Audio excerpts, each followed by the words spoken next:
Happy to answer any questions I can. We have a lot of guys that are still being evaluated from the trainer. Short week.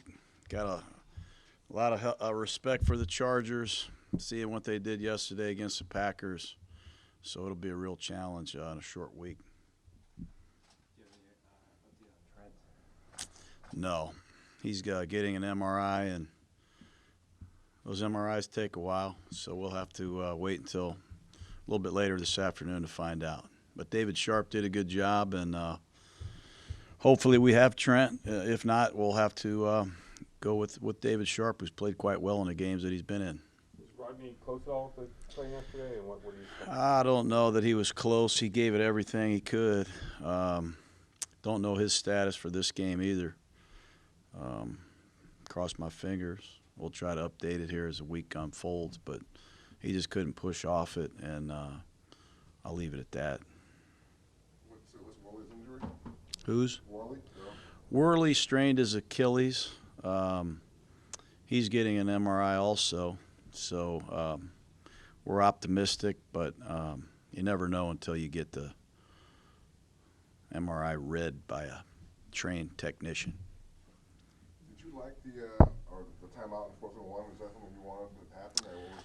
We had a little bit of a chaotic situation. They were substituting, from 11 personnel or 3 receivers to goal line personnel, and there's a little bit of a fire drill there. One of our players, a secret player, actually took that timeout, but I'll take credit for it because it worked out. But, yeah, that was a chaotic situation. You don't know what personnel they're going to be in, and the ball is at the 1-yard line. So we gave ourselves a chance to reload and get the proper call in. From the injuries that you did have yesterday and the guys again, it doesn't sound like there's anything necessary that seems like it could be really long term. You never know with these MRIs. Arden Key, we fear broke his foot. I'm worried about that. I don't want to predict anything, but I do have a lot of concerns that Arden is injured. But I'm waiting to hear on the finality of all the others. But, I can't really tell you the severity of anything until I know. What do you say about this offense that you've been as efficient as you've been the last few weeks with the changes at offensive line, guys going in and out at receiver, and be able to still be as efficient as you've been? Well, we have smart guys. We're able to do a lot of things. 3 tight ends, 2 tight ends, 1 tight end, no tight ends. Derek's playing really good. It starts right there. We've had some guys step up, no doubt. The rookie class is not only are they good football players, they love football and they love to study, and they're versatile guys. They can do a lot of different things, but we're only halfway home. We're making progress. We're excited about that, but when you watch the Chargers, you don't feel real good about yourself right now. In what areas do you feel like Hunter Renfro has made progress over the course of the year? His route tree is just expanding every week. He's yards after the catch. He's improved there. His blocking, he's much, much better. Some of the routes he's running are very difficult routes. He's improving at those. You're in the middle of the field. You're running an option route several different ways against different types of defenders. Critical third down situations, we're going to him at times, and just give him a lot of credit. His playing stamina and strength has been good, and he's got a lot of instincts that are hard to coach and hard to find. Jacobs had his second game yesterday where he didn't have a negative carry. There were some zeros, but there was no negative carries, and it hasn't been done very often where guys have 2 games in a year where that happens. What does that, for an offense that relies so much on not being behind in the down and distance, what does that mean over the course of a season when guys getting positive yards, even if it's a yard? No, it's big. It's a big formula that we have here. You don't want to lose yards on running plays. You don't ever want to lose yards, period. But you're running the ball to obviously use the clock, set up some play-action passes, shorten the game. There's a number of reasons why we run it, but this kid is really good. And as he continues to develop in the passing game, he's going to be great.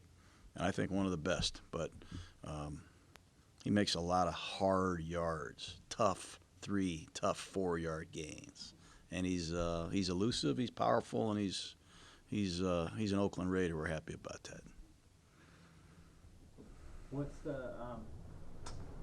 the key to dealing with these short weeks and short turnarounds from a coaching perspective? I mean, have you guys been prepping for the Chargers for a while, or what's the secret here? It's hard to prep for them when you don't really know who's on your team. You know, we've had so many changes. It's tough to do that. I hate this. I don't believe in this Thursday football. I'm not going to be on my soapbox any more than that. It hurts us. Hurts both teams. Obviously, the preparation.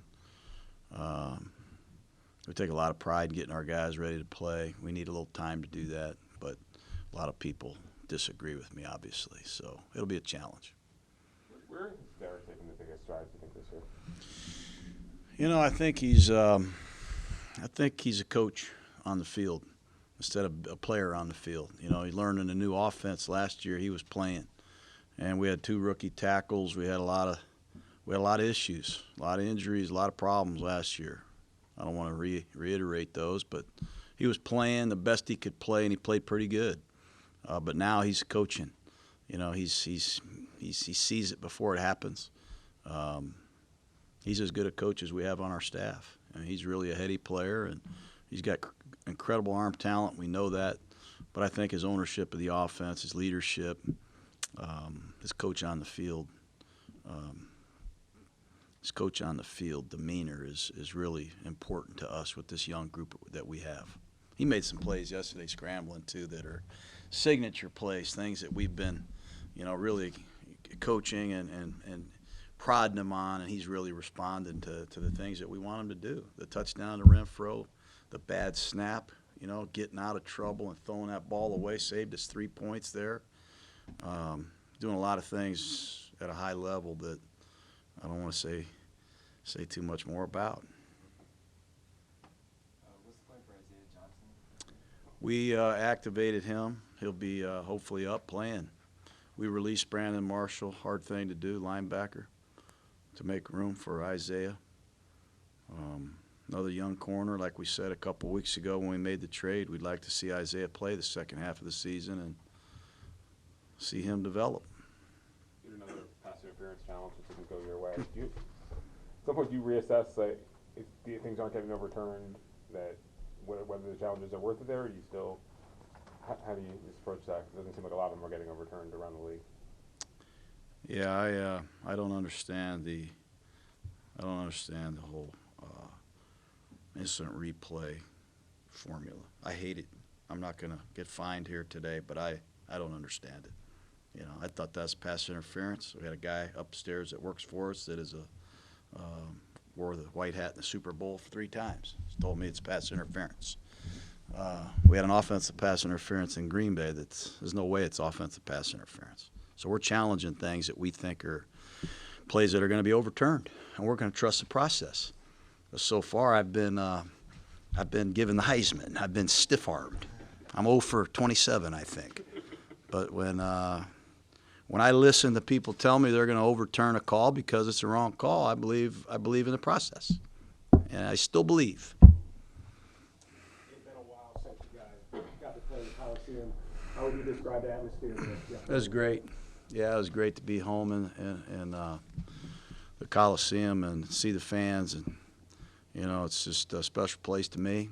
We have a lot of new players that really never got to play there, so it was kind of cool to see them make their debut. But it was always it's always a great experience to play in the Coliseum in the Black Hole with all the fans. What are some of the challenges that you face with Bosa and with Ingram at times on the same side? Yeah, they're 2 of the best. They're dynamic players. You know, the effort level that they have is special. They have a range of skills. Ingram is all over the place. Someone needs to do a statistical chart on this guy, how many miles he runs per game. He's the middle linebacker on their goal line defense. I mean, he's a rover on 3rd down. He walks around. I don't know where the hell he is. He's going to play over the guard, over the edge. He's sideline to sideline. He runs like a linebacker. He's got defensive end type prototype size. And Bosa, you know, he's a problem. He's just a really good pass rusher. He's got tremendous hand usage, get off. He's got an arsenal of moves, and it's hard to find him. He moves around, so we'll have our hands full with him.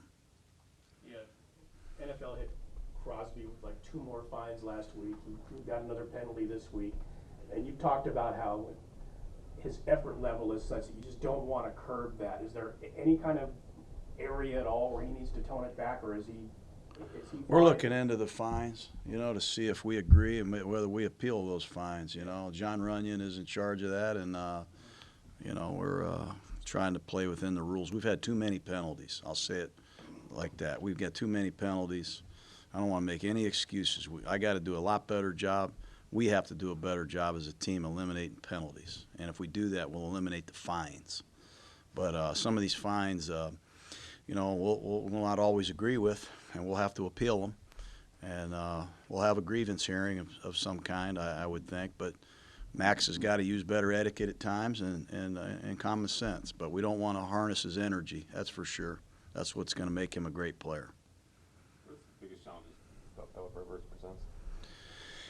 Well, he's like we said earlier about Derek. He's a coach on the field. He seems like he has a green light to do a lot of things, and he has a lot of experience to draw from. They've got a great supporting cast. Now that their line is getting healthy, when you look at Melvin Gordon and Williams and Keenan Allen and the tight ends of force, they have a lot of weapons. And they play good enough defense to get them the ball here and there quickly. So that's the biggest problem, is they can run it, and they got some weapons, and he's really good player, great competitor too. Were you able to glean much from the Chargers in terms of how much they changed with the coordinator change in 1 week? They look like the same team. Not really. Like I said, we just played yesterday, so we're going to be here a long time tonight. But credit to them. It's a credit to when you lose a guy like Ken Wisenhunt, who's a great offensive coach, and you got to play the Green Bay Packers. They rallied. They did quite well, and a lot of it had to do with their defense. I mean, Green Bay didn't get a chance to do much offensively. When you see what Rodgers had done, against you a couple weeks ago, and then what he did yesterday against the Chargers, what does that say? Makes it for a tough, sad day. It's hard to, like I said, I think to the team after the game, it's fun to win, but it's one of these wins we can't enjoy for very long. It's a short turnaround, and before you know it, we'll be back in the Coliseum playing again. Let's do 2 more. You talked yesterday just about obviously the process of building the team, but having reached sort of the midpoint of this season, are you able to sort of gauge the progress that you guys have made compared to where you would like to be at this point? We'll do that at the end of the season. Honestly, we're seeing so many new players. We saw Will Compton play yesterday. Zay Jones made his first career start yesterday. We're going to see Isaiah Johnson play this week. Didn't expect Andre James to be the center really the last 2 weeks. But we're seeing a lot of progress from a lot of guys. And, that's good. That's a good thing. That's all I'll say. But we're going to need everybody to pick it up because we still got half a season to play. Are you seeing teams trying to take away Darren Waller, and how do you counteract that? Yeah, we do. We try to move them around, and there's an old saying, that we're going to try to make you play left-handed. We're going to take away your number one option and make you play left-handed. So we've tried to improve our left hand. I told the players, LeBron James, I read where LeBron James, as a young player, learned how to play left-handed even better. And when he did, he became the best player. And what we have to do is, if you want to double Waller, we got to get more out of Renfro, and we did. We got to get more out of our backs in the passing game. They got to win, and they made some big plays yesterday. So our left-handers, as I call them left-handers, you guys got to step up, and they did. And that's exciting when you have 5 eligible players that can all win. And I think they all responded pretty good when they had their numbers called yesterday.